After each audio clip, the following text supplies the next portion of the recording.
എല്ലാവർക്കും നമസ്കാരം. നമുക്ക് ബിസിനസ്സിലെ ICP അഥവാ ഐഡിയൽ കസ്റ്റമർ പ്രൊഫൈൽ എന്ന വിഷയത്തെപ്പറ്റി ഒന്ന് സംസാരിക്കാം.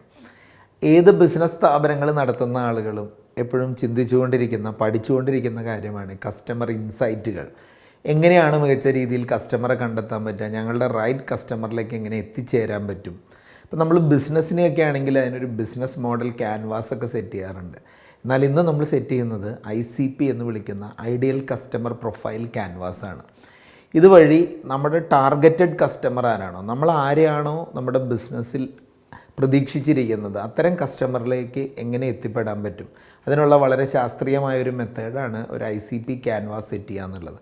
ആ ICPയുടെ ഒരു സ്ട്രക്ചറാണ് നിങ്ങളിപ്പോൾ സ്ക്രീനിൽ കാണുന്നത്. ഇതിലൊരു 10-11ഓളം കാര്യങ്ങൾ നമ്മൾ ഐഡൻറ്റിഫൈ ചെയ്താലാണ് വ്യക്തമായിട്ട് ഒരു ഐഡിയൽ കസ്റ്റമർ പ്രൊഫൈൽ നമുക്ക് കണ്ടെത്താൻ പറ്റുക. വിശദമായിട്ട് നമുക്കൊന്ന് നോക്കാം എന്തൊക്കെ കാര്യങ്ങളാണ് ഒരു ICP ക്യാൻവാസിലുള്ളത്.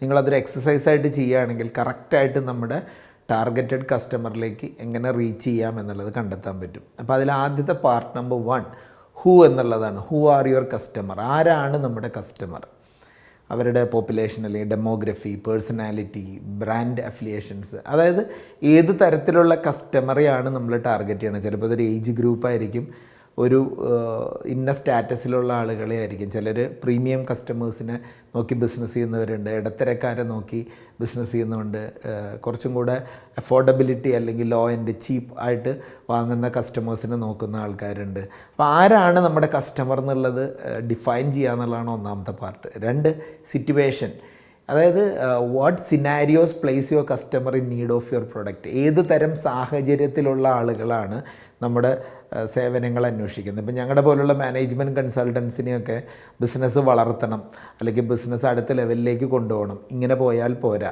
കുറച്ചും കൂടെ സിസ്റ്റമാറ്റിക് ആവണം, ഇങ്ങനെയൊക്കെയുള്ള സിനാരിയോയിലാണ് കൂടുതലും ചിന്തിക്കുക. അതുപോലെ ഓരോ ബിസിനസ്സിനെയും അന്വേഷിക്കുന്ന അല്ലെങ്കിൽ ഓരോ സേവനങ്ങളും അല്ലെങ്കിൽ പ്രൊഡക്റ്റുകളും അന്വേഷിക്കുന്ന സിറ്റുവേഷൻ ഏതാണെന്ന് ഡിഫൈൻ ചെയ്യലാണ് രണ്ടാമത്തെ കാര്യം.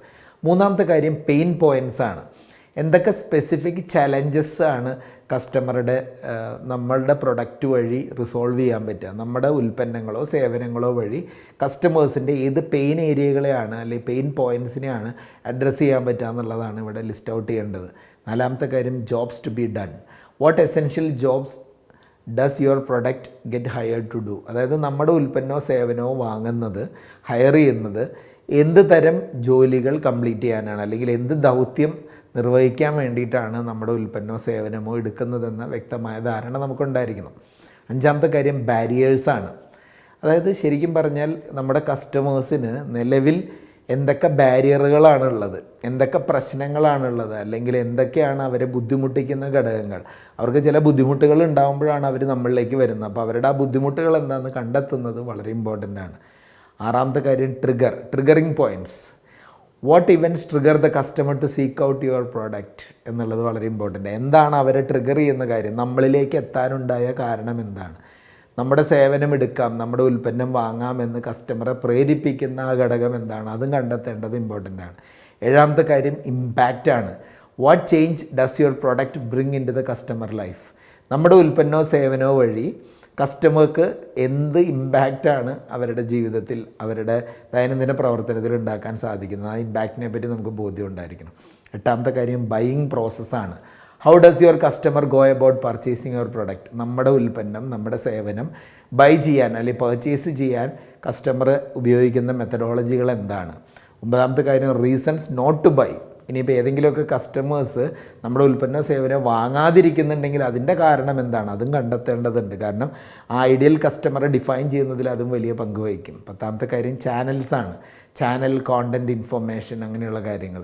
എന്ത് ചാനൽ വഴിയാണ് കസ്റ്റമർ കൂടുതൽ നമ്മളിലേക്ക് വരുന്നത്, ഏത് മാർഗ്ഗമാണ്, ഡിസ്ട്രിബ്യൂഷൻ നെറ്റ്വർക്കാണോ സക്സസ്ഫുൾ ആവുന്നത്, ഡയറക്റ്റ് കസ്റ്റമറാണോ, ഓൺലൈനാണോ, അതെയോ സോഷ്യൽ മീഡിയ വഴിയാണോ, ഏത് രീതിയിലാണ് കസ്റ്റമർ നമ്മളുമായിട്ട് കമ്മ്യൂണിക്കേറ്റ് ചെയ്യപ്പെടുന്നത്. Finally influencers, stakeholders and buying team. ഒരു സ്ഥാപനം മറ്റൊരു സ്ഥാപനത്തിൽ നിന്ന് സർവീസ് എടുക്കുമ്പോൾ അതിനെ സ്വാധീനിക്കുന്ന, നമ്മളിൽ നിന്ന് ഒരാൾ സേവനം എടുക്കുമ്പോൾ, ഉൽപ്പന്നം വാങ്ങുമ്പോൾ അത് സ്വാധീനിക്കുന്ന വ്യക്തികൾ ആരാണ്? ആ വീട്ടിലെ കുട്ടികളാണോ, വീട്ടിലെ മുതിർന്ന ആളുകളാണോ?